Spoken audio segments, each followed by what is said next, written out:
Man City have confirmed the signing of Rayan Cherki from Lyon, French attacker, of course, 21 years old. City are in negotiations with Lyon for a little while now, but the deal is done, and he'll follow Rayan Cherki and Tierney Reinders in at the Etihad, and hopefully be ready now to join Guardiola at the Club World Cup as well. Now, what sort of we're looking at City's new signings here. What they all seem to have in common is they seem to be sort of established players now. The sort of the top level of they've seemed to have gained a lot of experience at the top level of some of the Europe's big leagues. You look at Ait he's played it the last 5 years at Wolves, now in the Premier League. Reinders at Milan, he's spent 2 years there, but before that had 5 years in the Eredivisie with Alkmaar. Yeah. And then as for Turkey, he's actually played regularly in the last 3 years for Lyon in Ligue 1. He's made, I think, over 180 appearances, close to 200 senior appearances in all competitions, and he's only 21 years of age. Despite that, there seems to be some may argue that there's maybe a little bit of more of a risk taken in signing Turkey. I'm not sure if you agree with that, Stephen, compared to Ait and Reinders. But considering his talent and potential, do you think it's a risk really that it's worth taking for City to sign someone like Turkey? Yeah, I mean, if the risk is there, it's not because of his experience or it's because of who he is. Because obviously, several years of experience in League One because he made his debut in like 2018 or something like that, wasn't it? It was ridiculous.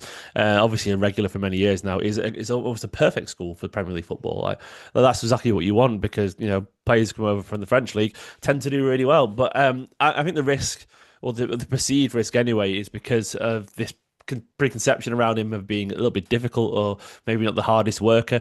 I think it's slightly overplayed as anything. Everything usually is these days. A small negative is blown up into a full-on, character assassination. That's social media for you. I'm not suggesting you're doing that. Don't worry. I've read it a lot myself elsewhere. We've seen a lot of people come out defend him, people close to him, former coaches, Lacazette in particular. And to be honest, I've spoken to a few people who pay attention to him too, and it's slightly played up. I think the issue is that he's just a forward who isn't a natural presser. He tries to, but he's just not the fastest. And as you'd expect, from a mercurially gifted 10, he's better at the other stuff. And if you're much better being on the ball, he's probably going to contrast a little bit. When you try and watch him off the ball, it doesn't mean he doesn't try, for what I can tell. And I would argue, the fact that he's chosen Manchester City is sort of proof that he's taking his future very seriously. No one signs for Guardiola expecting an easy ride. You'd have to be incredibly stupid. And having watched Cherki speak a few times now, he doesn't strike me as an idiot. He seems a very smart man. Very aware of his responsibilities. Whether he'll act on them is another question entirely. But everyone knows what you get from Guardiola, so he's obviously up for the challenge. And I would argue for the fee. It's 20 to 30 million pounds is barely anything. Like, given the quality that he's got, we saw that cameo, for France in his debut. Absurd, like truly absurd. I felt like I was watching Zidane. I'm not even exaggerating there. People in the French setup have compared his abilities to Zidane as well. I'm not saying he'll go that far, but in terms of pure instinctive brilliance on the ball, mercurial stuff, like truly special footballer. And once again, for that fee, it's a stupid amount of money for someone so talented. It's stupid in a good way because you'd expect, you look at Florian Wirtz, as we're recording this, it's not happened, but the latest rumour is they want around 130 million pounds, not euros, for Leverkusen. This guy is like a quarter of that, a fifth of that potentially. And the worst that happens is, the worst happens is Cherki becomes a really effective rotation player. And even if he doesn't like that, he skulks off in a year or two and we sell him 15, 20 million pounds, goes to someone like Dortmund and still becomes a superstar anyway, but we get most of our money back. This is not the kind of signing where he walks off on a free transfer in 5 years. He'll go before then because he's too dramatic and too talented to not have a settled future at some point. But the upside is we could have signed, honestly, one of the most talented footballers in the world for an absurdly cheap price, who I actually think will suit City down to a T. I was thinking about this the other day. Lie there sleepless with my newborn, thinking about the suitability of Wirtz and Cherki, and I actually think we probably end up with the right signings potentially for both clubs. I think Wirtz is going to suit Liverpool, but I think City needs Cherki. Like Cherki is. He's obviously, you can look at his stats and all that kind of stuff and how creative he is, but it's not really necessarily even just about his pure output for me. It's how he creates that output. Like you watch him on the pitch, and he is he's a FIFA, when you see a trailer for a FIFA game or whatever, and they're doing like flicks over the heads and they're doing rainbow flicks and or they're scoring volleys Yeah, that no one ever scores. That is the goal he scored in his debut for France. The passes that he plays are the ones that you see in a compilation for a laugh, for as a sort of like hyper realized. He's a hyper realized caricature of a footballer, and I mean that in a really good way. And the reason I think that's good for City is because look, it's become very sterile watching City over the past year or two because teams have got more and more defensive against us. Some of the ingenuity of Pete Gundogan and Bernardo Silva and Mahrez is just not there anymore. Kevin De Bruyne has left. Rodri was available last season. He brings a lot of attacking brilliance. It's become very prosaic watching City try and break down teams because you haven't quite got the ingenuity. And I think what City do need is joy. And I think Cherki is just joy in a footballer. There's a little bit as Ronaldinho to how he approaches his game. He's the kind of guy who'd score that goal that Ronaldinho against Chelsea years ago, the outside of his boot. He will score, a left-footed volley from 20 yards in his debut for France, like Zidane would. And I'm not saying he's going to reach these levels, but he's cut from a similar cloth in terms of just magic and pure football, a pure street footballer.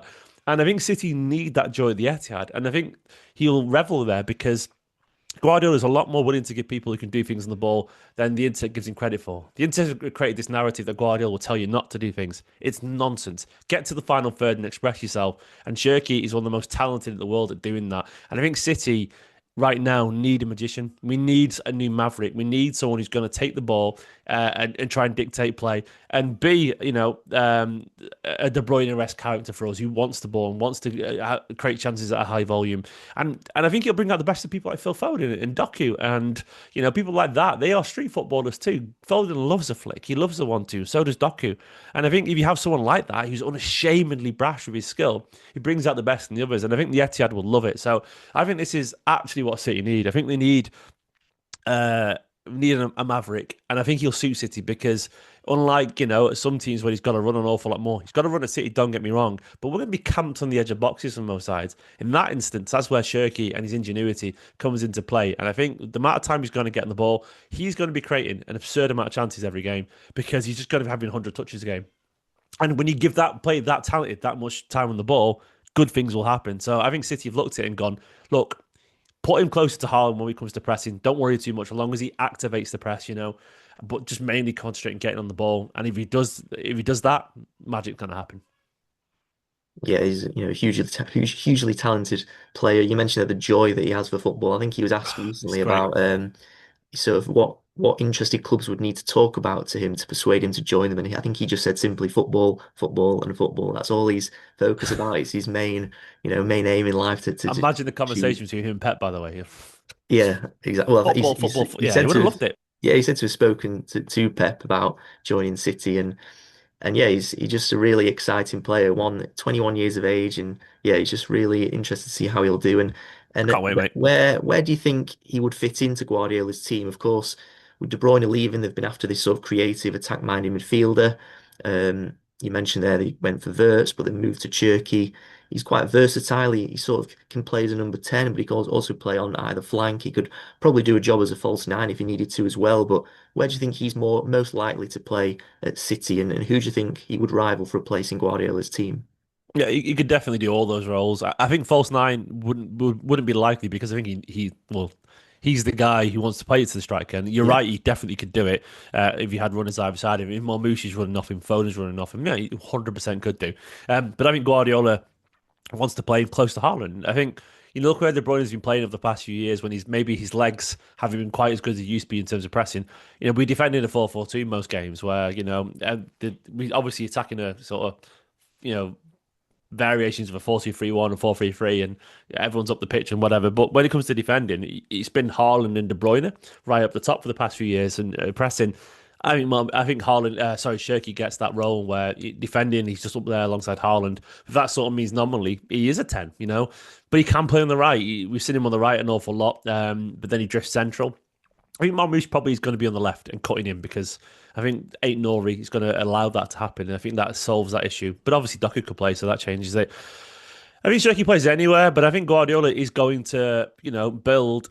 Like, don't be surprised if you see a really powerful midfield of Reinders, Rodri, and Nico Gonzalez or someone like that, with Cherki just giving the keys ahead of them, So you've got, and then at that point, you've got Uh, you've got Marmoush and Haaland semi sort of up top almost certainly. Then uh, you've got the overlapping fullbacks, and Cherki can play as a free role. It won't always be that, but he's going to just give him the keys and let him do what he wants. And initially, my instinct was thinking that he's going to play out wide. But the more I think about it, the more I think he's going to get that De Bruyne role because when you look at his chance creation and all that kind of stuff, he is literally up there as an outlier alongside the likes of Messi and De Bruyne over the past couple of years in terms of pure numbers statistically. So if you lose De Bruyne, you lose your number 10 and you sign probably one of the most prolific chance creators in the world with a similar level of magic, arguably.